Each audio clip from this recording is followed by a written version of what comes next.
Well, good morning, everybody. I'm Steve Wright. I'm the sector navigator for the or statewide director. They changed my title for the ICT sector team. And if you get a chance to visit our website, you can see our 10 regional directors and our support team, which includes Nicole Sherman, who's the producer of this weekly ICT webinar series every Friday at 10 o'clock, except, well, we have a couple of dates we're going to not have it because the calendars doesn't work good for the academic world.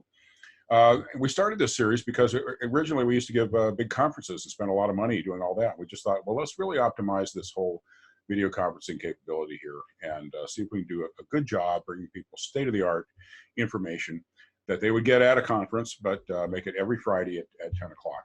And we've done that, and I think it really helps. People do need to register in advance, and then you get your little reminder call. We've had some really great webinars. Some of the ones that got a lot of attention so far in the past year: cloudification of the IT model curriculum. The Cisco update was a big one with people from all over the Western United States attending that one. Choosing the right cyber activities for your campus, four-year degree, the articulation we have with various private colleges right now in IT. So these are just some of them, and there's a lot more on our website. And each and every single one of these is recorded, it's chapterized by video, it's completely transcripted, and all the relevant materials that were presented or referred to during the webinar are there on our website for you to find and use, and hopefully efficiently. And we get a lot of people like to go back and use our stuff after it's been done. Coming up, the next two ones, we have business information worker dual enrollment at Saracoso College, and then we'll have a virtual labs update by Practice Labs December 13th. We're working on a lot of new titles for the new year, and any ideas that you guys have out there, what you'd like to see or hear more about, or if you think there's something really special happening in ICT, go ahead and let us know. This week, we'll be focusing on exploring ICT disciplines. Now, for those of you out there, and I see Terry's on the call, some others, ICT does include business information worker and digital media and entertainment, but in this particular case, we're talking, and I'll let Dr. Marcus Geisler explain we're talking more about the IT, computer science, and cloud and cybersecurity realm of ICT. And with that, let us welcome Dr. Marcus Geisler to share his screen and take us through a talk that he's been giving for a while and has decided to share it with us on our recording site. Take it away, Marcus. All right, thank you very much. Good morning, everyone. I look forward to sharing with you some things I've been very passionate about. And I've been passionate about ICT for about 22 years. As you can see, I am not only the regional director for employer engagement for information and communication technologies and digital media for the greater Sacramento region, I've also been a professor of computer information science at Cosumnes River College in beautiful Sacramento for the last 23 years. So I do know my way around the various disciplines. In addition to that, I have been serving as the chair for the CID Information Technology and Information Systems Faculty Discipline Review Group. So any of you who've submitted courses towards the ITIS descriptors, I have seen the curriculum that you've submitted and passed it on to some of our core evaluators. I also was appointed about 3 years ago to be a member of the ACM, the Association for Computing Machineries Committee for Computing Education in Community Colleges. And the primary goal of that committee is to build curriculum guidance for the various disciplines in information technology, computer science, anything around ICT. So that is the expertise that I bring to the table. And regarding Steve's comments about the balance, this is the balance that you're going to get with my mug, because I figured the information that I'm going to be presenting to you is more important than my smiling face. So let's talk about the problem, and that's what we're going to do initially. Computer science is just too easy, we'll call it that. We understand it's around computers and it's science, but there's more than that. So we need to take a look at some of the other IT disciplines that are out there. And we also need to address our customers on the student side. for many of whom math is a four-letter word, which in fact it is. And we'll give you some ways in which you can, should, no, need to be part of the solution.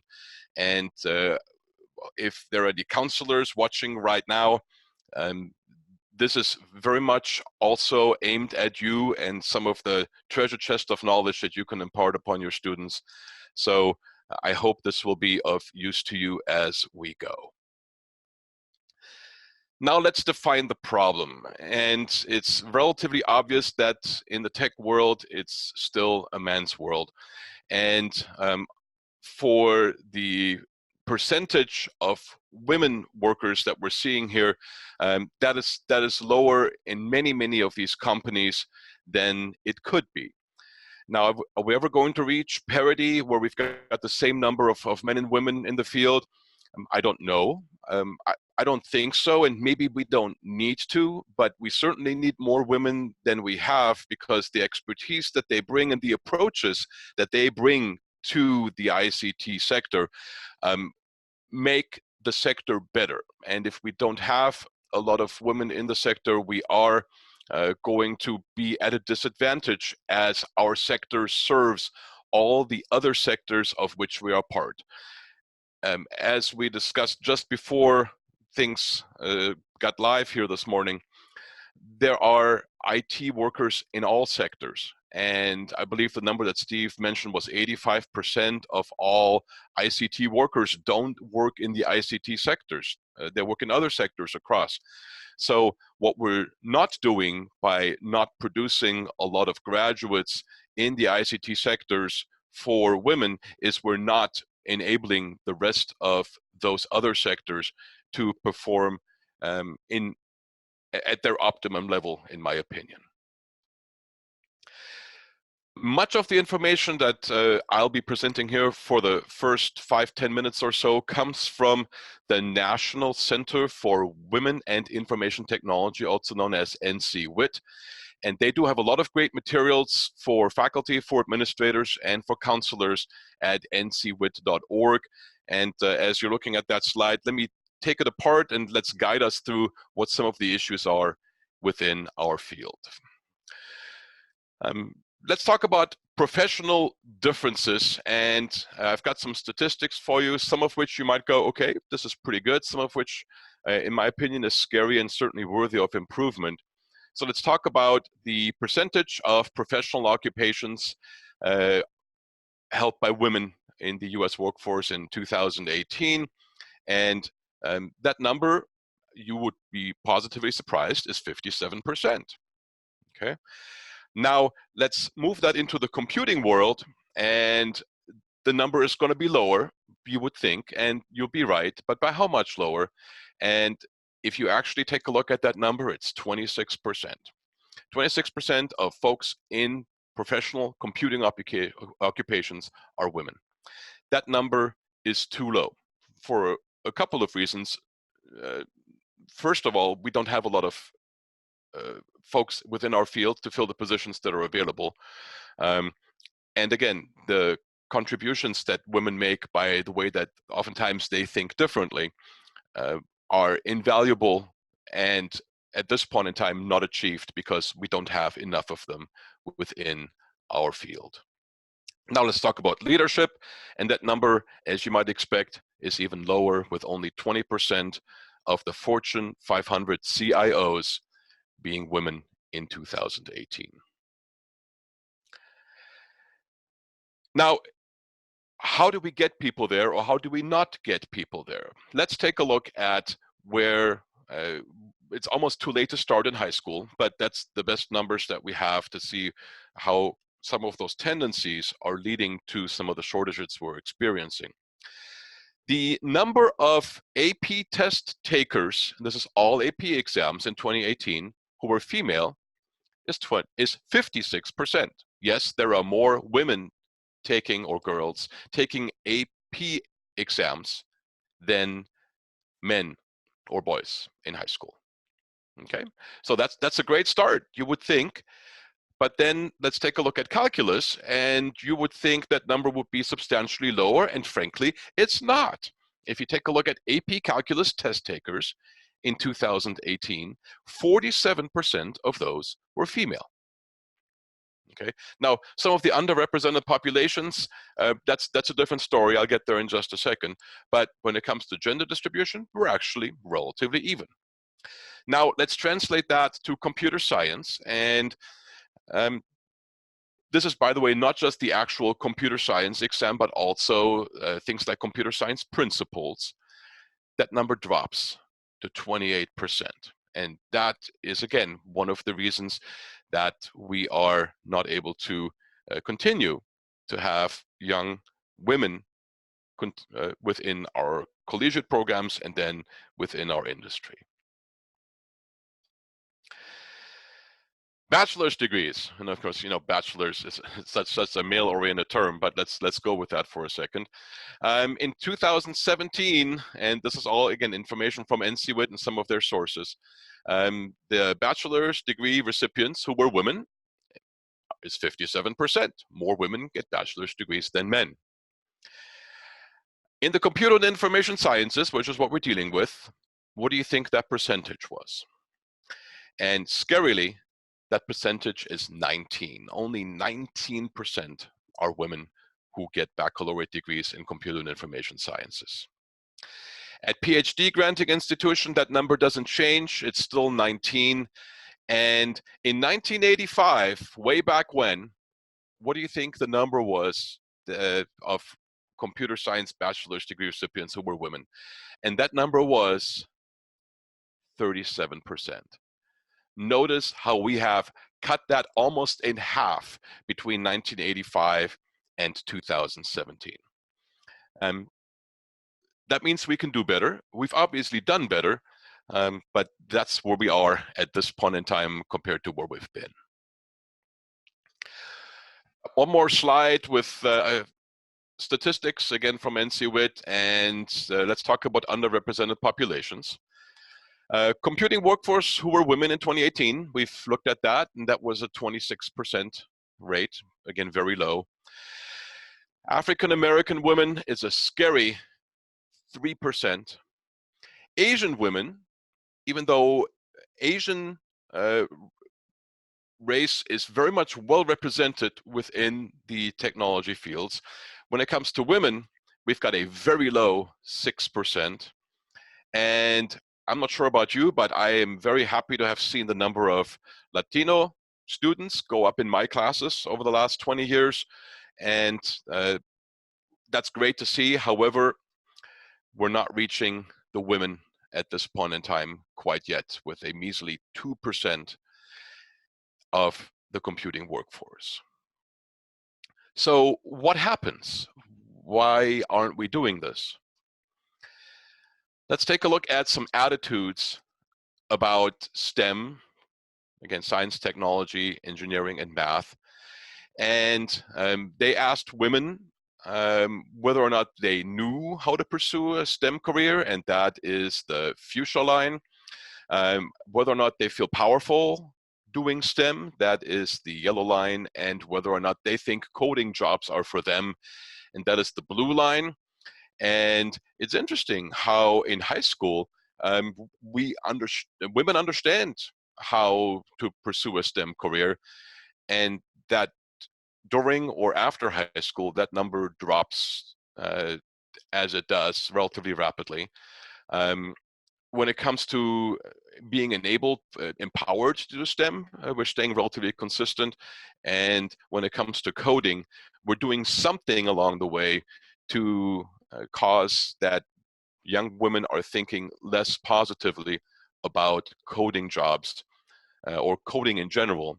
And I think I may have a couple of answers to why that is. So that defines the problem as to what the situation is currently holding for women and underrepresented minorities. And this presentation certainly isn't all about women and underrepresented minorities, but what it is about is how can we get more people into the ICT field? And to me, these populations are the first place where we should look, but there's other reasons. Let's move on to those. Computer science. Now, a disclaimer, I personally do not hold any computer science degrees. My associate's degree is in French and Spanish. My bachelor's degree is a business administration degree with a concentration in MIS, or Management Information Systems. We'll get there. I have an MBA, which really should have been called a techno MBA, except they didn't call those that in the early 1990s. It was a bit early. And my PhD is in organization and management with a specialization in e-business. So I've always gone more pragmatically at technology. So I'm not a traditional computer scientist, and I hope, that might explain some of my bias. But I've worked with the various disciplines for long enough where I understand what computer science does, what it is, where it's good and where it's bad. So let's talk about that good and that bad. First of all, it's an overarching term. If you are talking to kids in high school who are interested in technology, the first term that they will be faced with is computer science. And it's easy, right? We're dealing with computers and it's science. From a political perspective, we can justify that maybe for the college-going crowd, it's not so much CTE, or career and technology education, for those of you who may not be familiar with the educational terminology. So it works. So the good news, we can identify the computing-related efforts with the term computer science. So we've got things like CS for All, or Computer Science Education Week. All that makes sense, and I consider that good news. The bad news, however, is that a lot of young people apparently don't think beyond computer science, in that they believe that it's the only discipline that's out there, and they don't understand that there are other disciplines that may meet their needs, that may be more interesting to them, and for which they may be better qualified. So good news, we can call it computer science. The bad news, if that's all we call it, then we're not addressing many of the other disciplines that are out there. Why is computer science potentially not a good thing to do? One, because to many students, math is a four-letter word. And when we're dealing with transfer programs of computer science, software engineering, computer engineering, those do require multiple semesters of calculus. Now, why calculus? Because, of course, it's computing, right? And we came from math departments. And we still, to this point, use calculus to teach logic. And it's tradition, it's been done that way. And students certainly need to understand logic. But that said, most computer science, software engineering graduates will never use the calculus that they've learned on the job.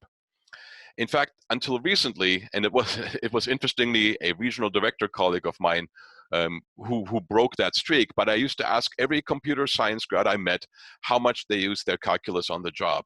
And the answer I very consistently got was never. And it was Dwayne Reinhardt out of San Diego, one of our colleagues, who actually did use it in a, I believe, a data analysis kind of job that he had at some point in time. So he is my notable exception, and I'll point him out as such. But again, for many reasons, logic does not need to be taught via calculus, but it is.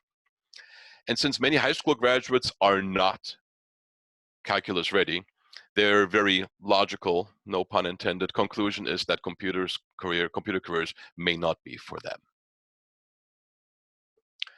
So let's talk about some of these other disciplines. In addition to computer science, you will find many universities out there offering degrees in information systems, sometimes known as management information systems. You will find degrees in information technology, in computer engineering, software engineering.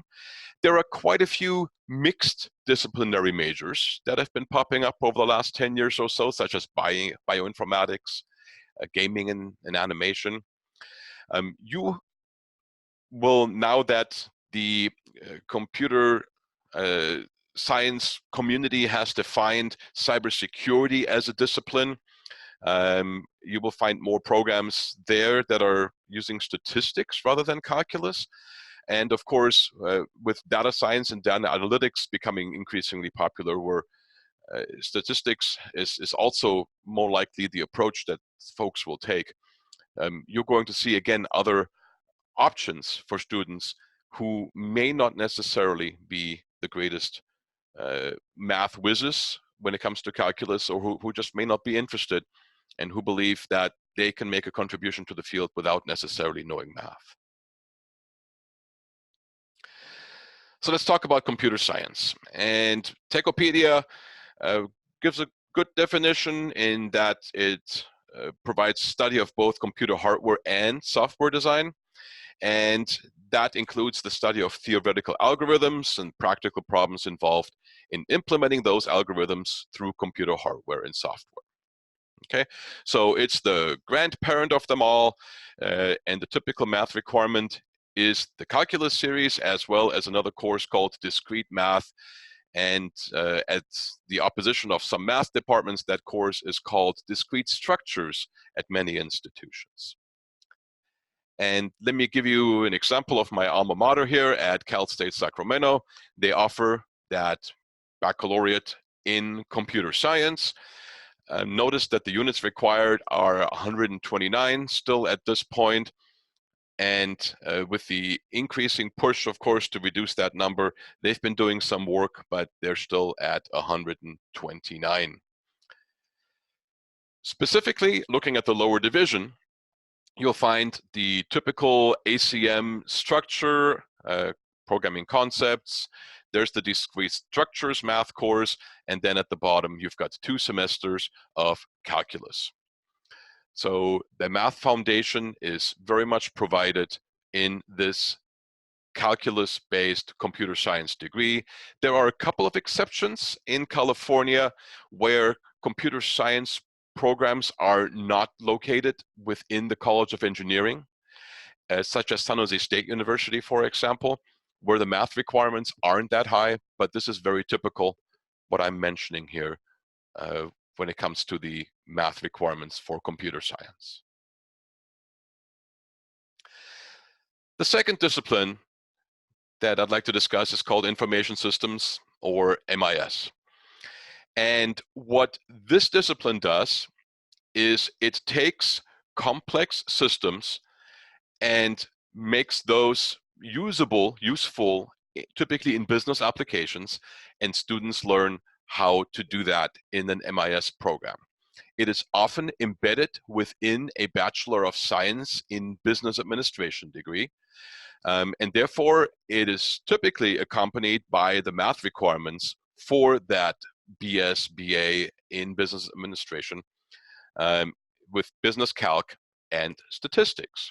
Notice it says business calc, and that's different from the engineering style calculus. In fact, Cal State Sacramento, I'll get there in a second. We'll get a good chuckle out of this one.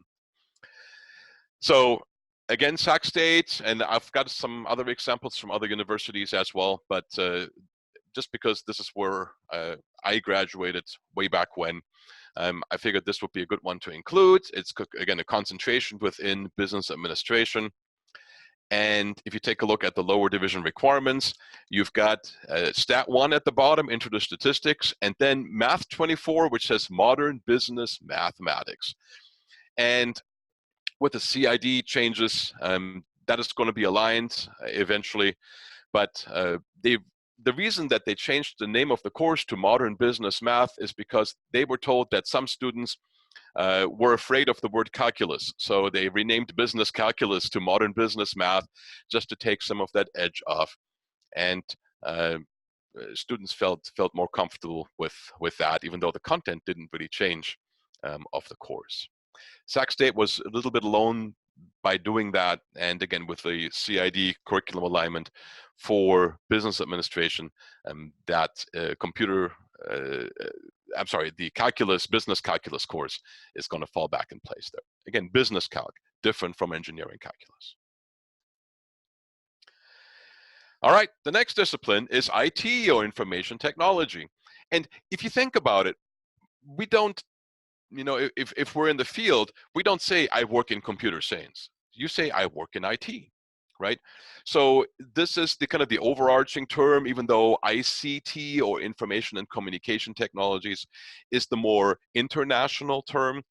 But when you work in technology around computers, you say, I work in IT. You don't work in computer science. So it's interesting how on the business end, we've moved to that updated technology, but in academia, we're still dealing with CS only. But as a comparison from geteducated.com, computer science is more about developing new types of technology, while IT courses are more about learning how to take computer technology that, if I may editorialize, currently exists and put it to use in commercial requirements. And per the new definition of the IT curriculum by the ACM that was done with IT 2017, they're requiring statistics and discrete math, again, or discrete structures depending on the university. And within California, we have a great example of that at Cal State University San Bernardino, which offers a Bachelor of Science in IS and Technology. And as part of their requirements, they have a good portion of the business core still, with business systems, business law, etc. And if you take a look at the math down below, they're basically saying, okay, we'll take pre-calc, we'll take college algebra. They will also take calculus if somebody has maybe gone that route and then wants to transfer into IT. But notice the math requirement is a whole lot less stringent in the BSIST at Cal State San Bernardino and others similar programs than it would be at a computer science level. And up at the top, you'll notice also applied business statistics as one of the requirements. Okay, so we have an example of a less math-heavy IT degree. Now, there are also relatively math-heavy IT degrees. If you look at Cal State Northridge, for example, I didn't copy a slide down for them. Their IT degree is relatively similar to their computer science degree, and therefore also requires a lot of the mathematics, even though oftentimes a differentiator between IT and CS is that math requirement. Now, computer engineering is the fourth discipline that I'll discuss. But computer engineering, if there's one place that math is required, this is it. Okay, so the integration of CS, or computer science, and EE, electronic engineering, is where computer engineering requires the calculus series. And at one of the premier programs in the state for computer engineering, based at least in part on its location at San Jose State University, we do have a lot of math in computer engineering. Now, what does a computer engineer do? They build the hardware oftentimes with associated software to make the hardware run that is used in various technological tools. And in order for them to be able to understand how some of the physical electronics work and how they behave in different conditions, calculus is certainly needed. And so you're not going to get an argument from me here that, notice they have calculus 1, 2, 3. They do have discrete, and they also have differential equations and linear algebra. That's a lot of math. I would dare say that if you're going to be a math major somewhere, you're probably just short of that math major if you are fulfilling the requirements for this computer engineering degree. And this is a relatively typical one when it comes to curriculum at San Jose State. Now, a discipline that we don't see very often on the West Coast is software engineering.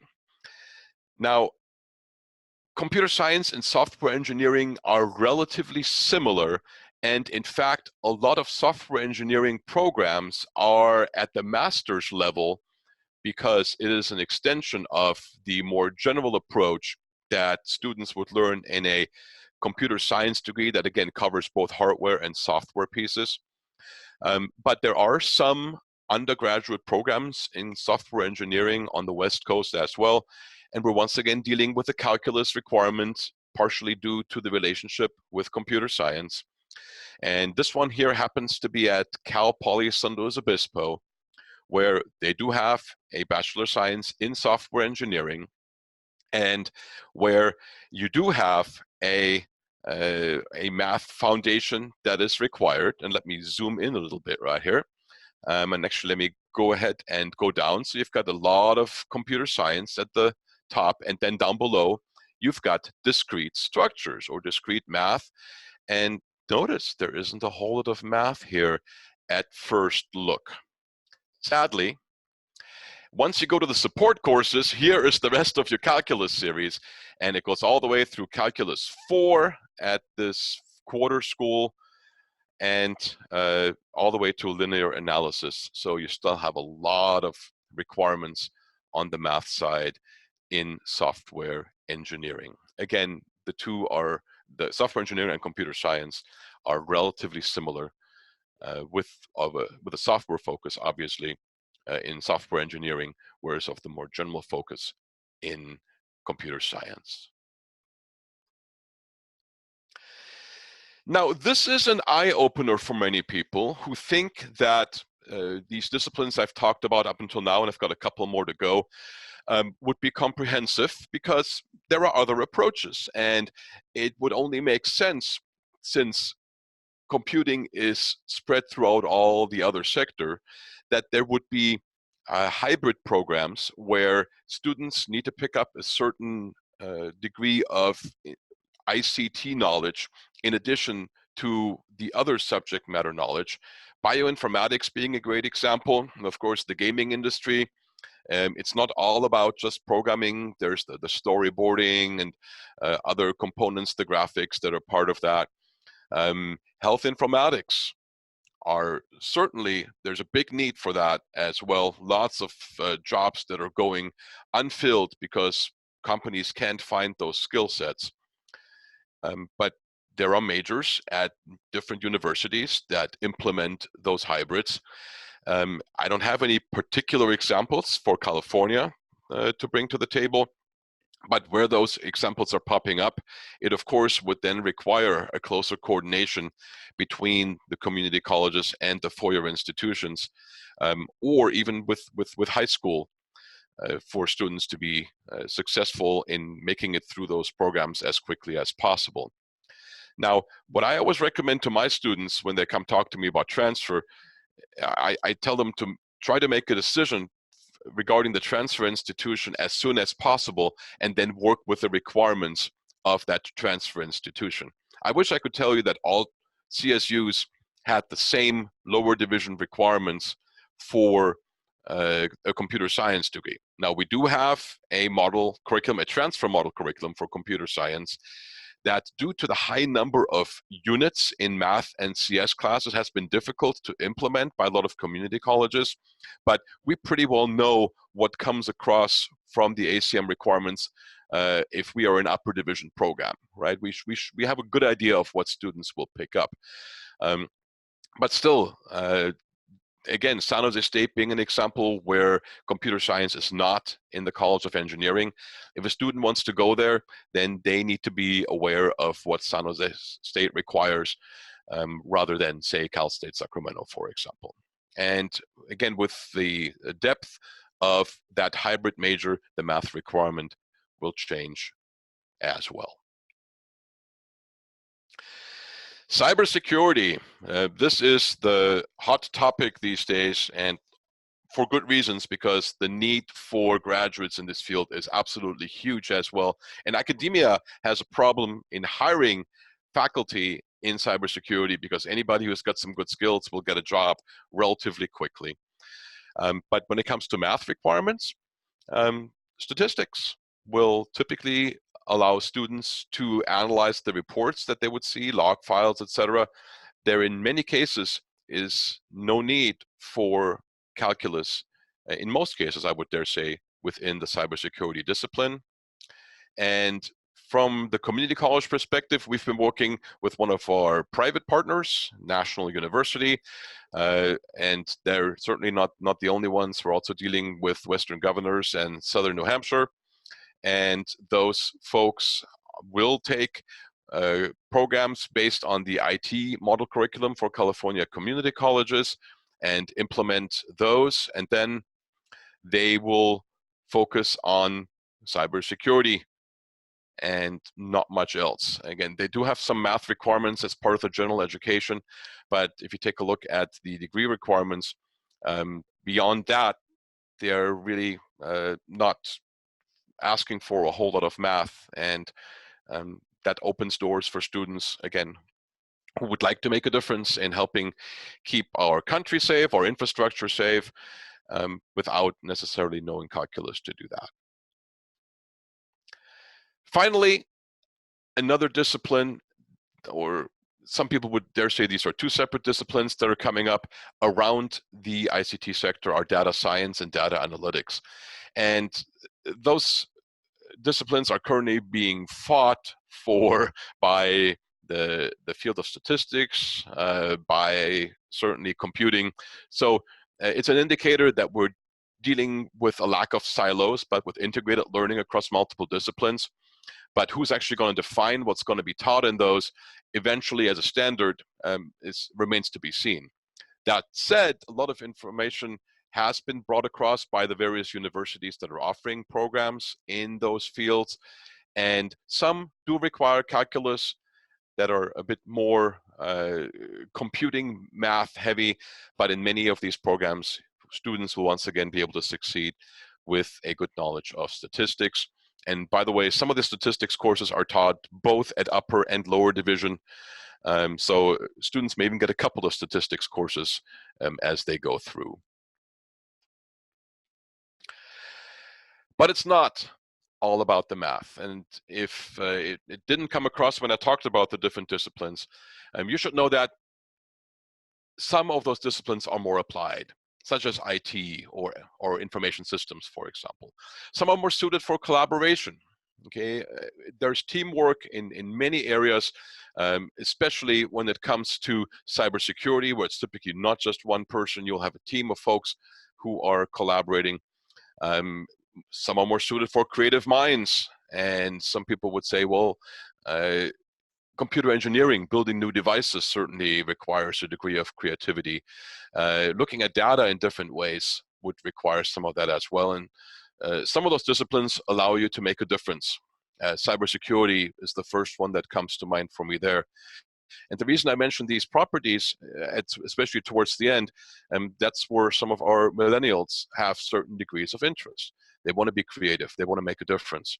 And you can certainly do that with a computer science degree, but you can also do that with an information systems degree, with a cybersecurity degree, with a data science degree. So how can you be part of the solution? And I recommend a multi-pronged approach that I will talk about here in detail in just a second. Think beyond computer science being the first point. And I think I've brought that across, but to help our students and their parents think beyond computer science, we need to have our counselors on board.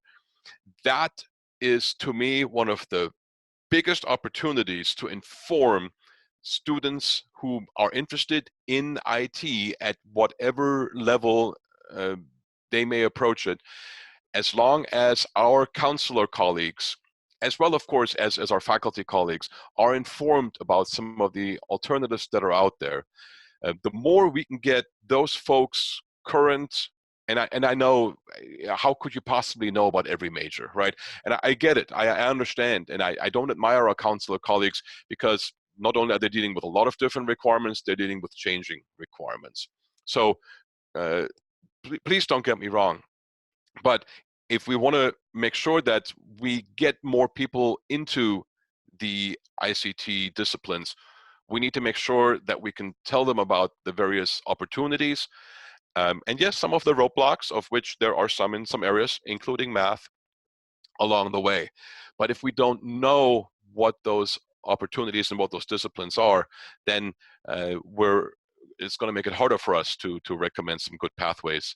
And I'm happy to see personally the concept of guided pathways, because that will allow some of my counseling colleagues, as it's happening at Cosumnes River College, to focus more specifically on ICT and some of the related majors, and allow them to gain more knowledge about all the various disciplines that are out there.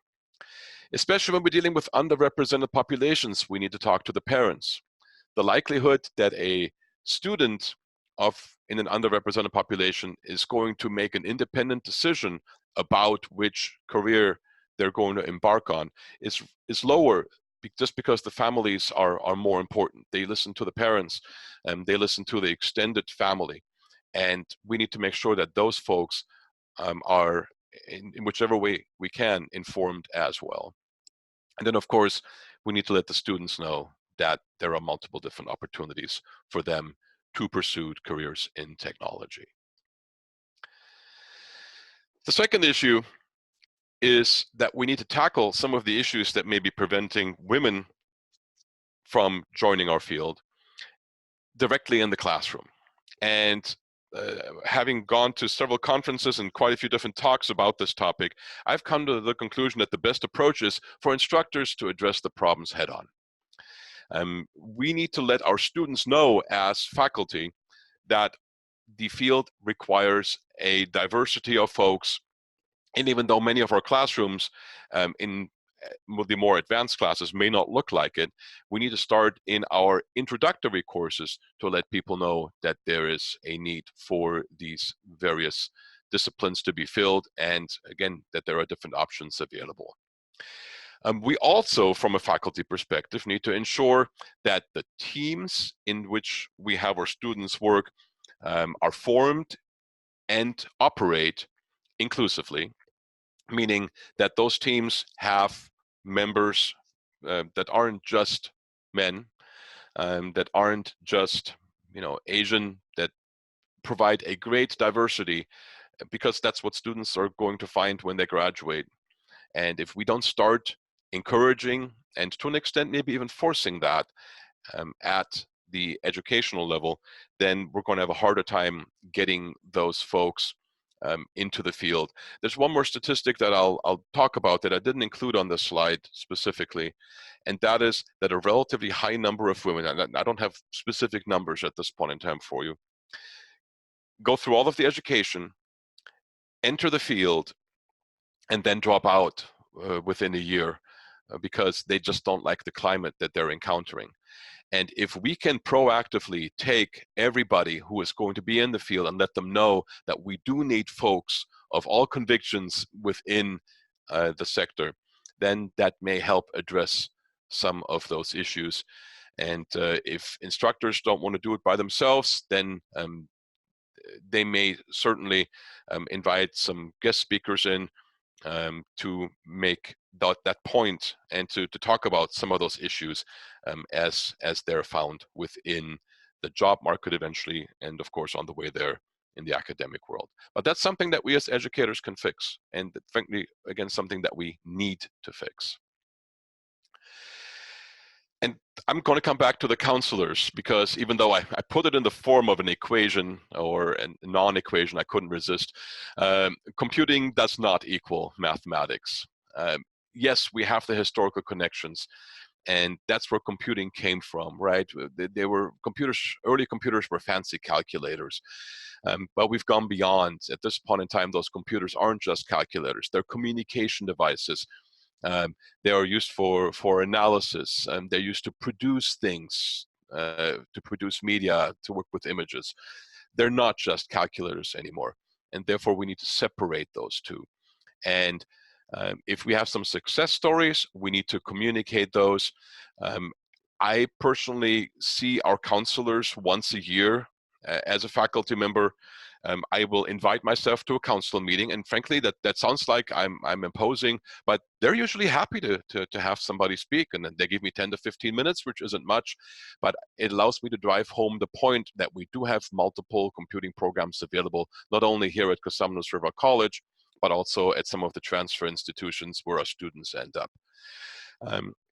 And as part of that, I also try to help my counseling colleagues understand that all are welcome in ICT. And even though all of us have a lot of work to do to get folks into our classes and to keep them there and to keep them going and keep them within the field, we need to start somewhere. And as long as we understand that at the end of the day, when it comes to earnings, there are differences, but the differences certainly aren't very large between what people end up making when they're in the field.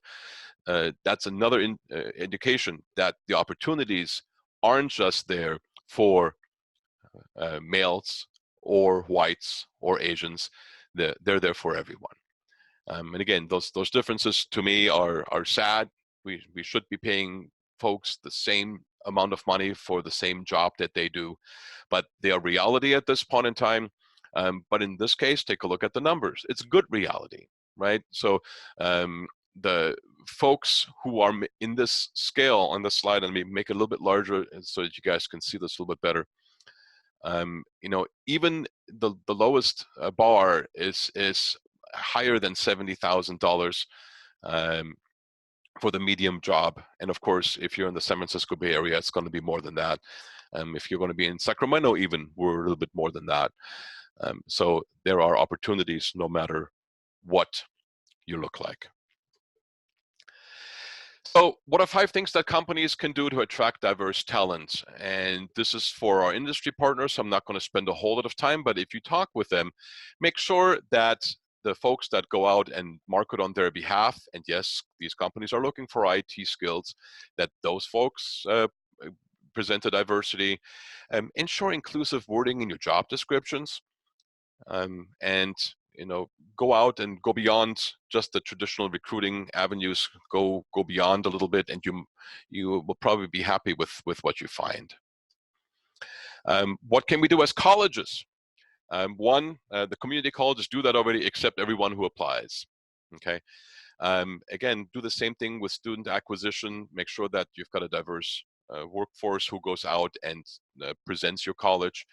Teach and practice inclusive values. And this is where, not just as a college, but specifically as ICT faculty, we're called upon to do that.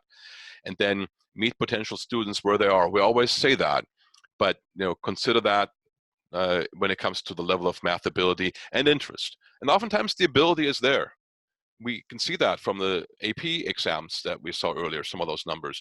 It's the interest that we need to work on. And letting folks know what's out there is part of that. And more specifically, 3 things that you can do to keep diverse students in computing is 1, provide community. And you can do that via a student organization. You can serve as an advisor for an ACM student chapter or another computing style club. And that's a strategy that works, especially for women who seek out that community. There are ACMW chapters specifically for women, typically at the professional level, but also at the college level. So if you have opportunities there to contribute, please do that. Integrate competitions into the curriculum wherever possible, okay? And part of that is serving as a coach or as a mentor for competitions such as the National Cyber League or even Cyber Patriot at the high school level. And take a look at your math requirements. Do the assignments that you give prepare students for the workplace, or do they allow you as an instructor to keep on history, making history by having a lot of math level, right? And again, what we're after is not math. What we're after is logic. So can we adjust the math requirements and focus on the logic when we teach it to properly prepare students for the workplace? And that's where we, in my opinion, need to aim as individuals. This concludes my journey through the various disciplines in ICT. And as a quick review, we started with computer science. We moved through information systems and management information systems. We moved through to information technology, software engineering, computer engineering, cybersecurity, and then data science, data analytics, and those mixed majors, those hybrids with computing technologies and others. And I hope that opened your mind a little bit. But looking at our own front door, there's some work that we need to do. Take a look at this slide. This is the color scheme from the California community colleges. And notice the dark blue. How much are we really attracting females with dark blue?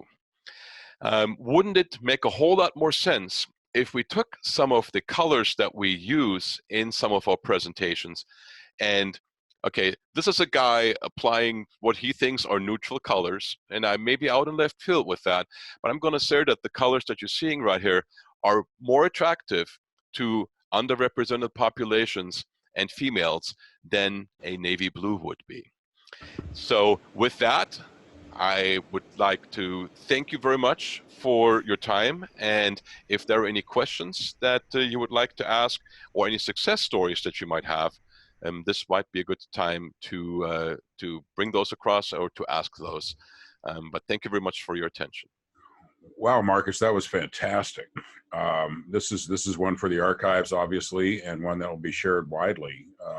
So much insight. I really appreciate it. We're going to get to these questions here, but I'm curious, what color is that? Is that teal or aqua? It is, yeah. It's a teal that I chose. Again, I didn't even look at the name for it either, but it's like, okay, let me pick something neutral that, from my perspective, and we have cultural biases, etc., that might work for everyone.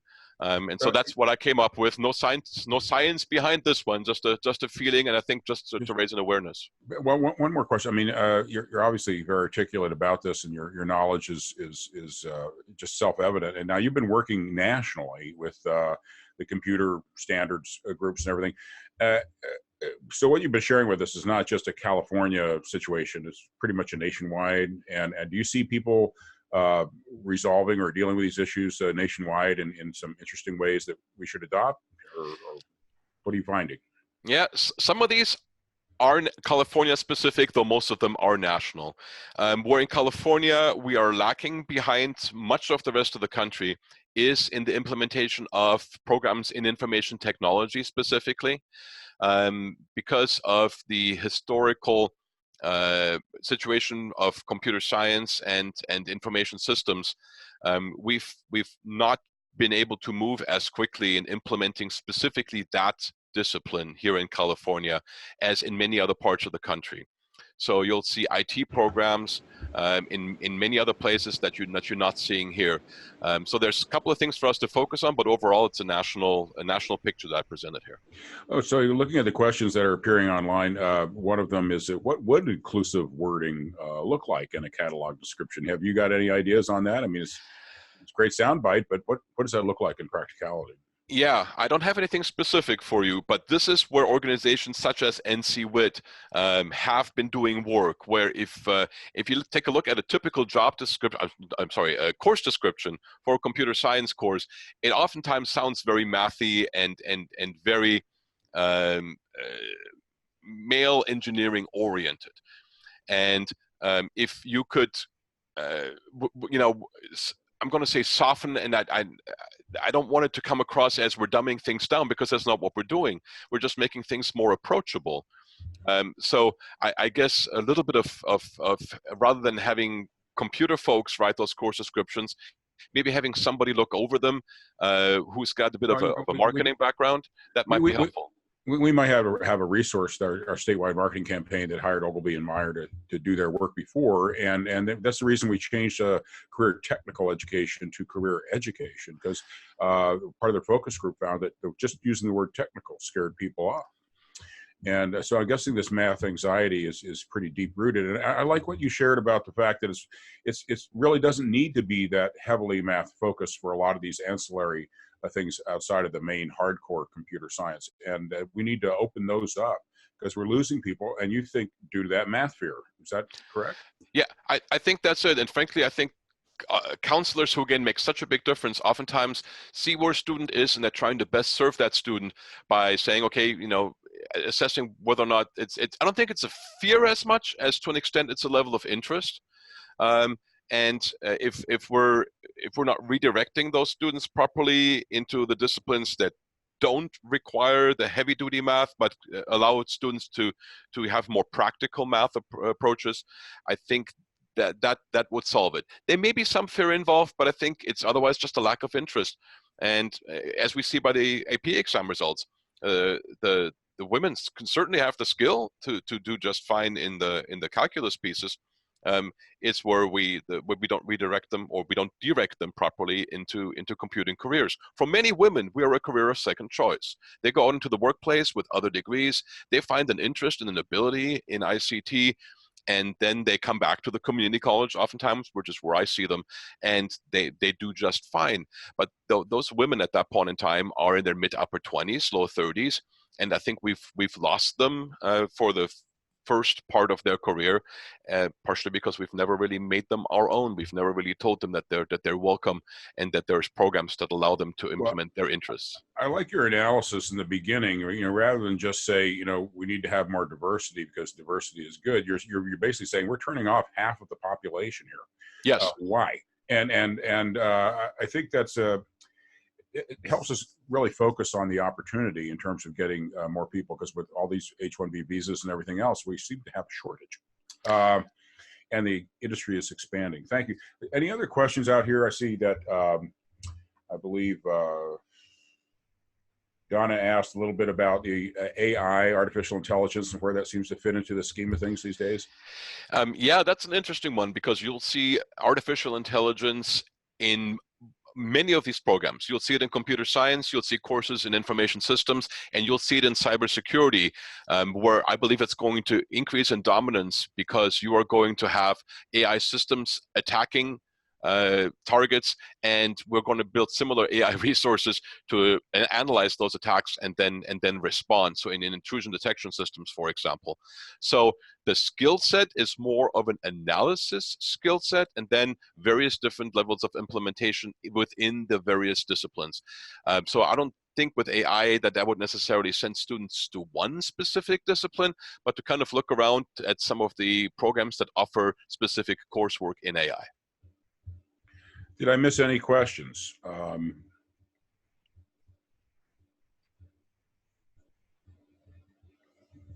Don't see any more. That's good. Well, wow, Marcus.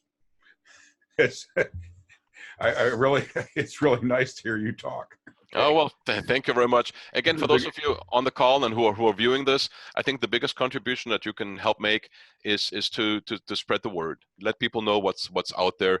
And if you have a chance to do that, then you're helping our field attract a more diverse audience, and you're helping again businesses all over the place to be more successful and to work more optimally, because they've got the right people in the right places. And to that end, Nicole usually has these things packaged and ready on our website, usually in less than a week. And so that would mean the recording, the video recording of what we just saw, chapterized, so you can go ahead to certain pieces of it, and a complete transcript, as well as any other links that Marcus has shared with us. And I believe there's a link to a video that's positive for women that we didn't show because we had a hard time getting the sound to work. So there'll be a lot of resources there as well. So check back, and we'll send out a note saying when it's available. Thank you all very much, and thank you, Marcus, especially for all the work that you've done and how you've been able to articulate this very clearly. It's confusing for a lot of people, and thank you for shedding light. And thank you all. We'll see you again, I believe, next week at 10 o'clock on Friday for the ICT webinar series. Take care.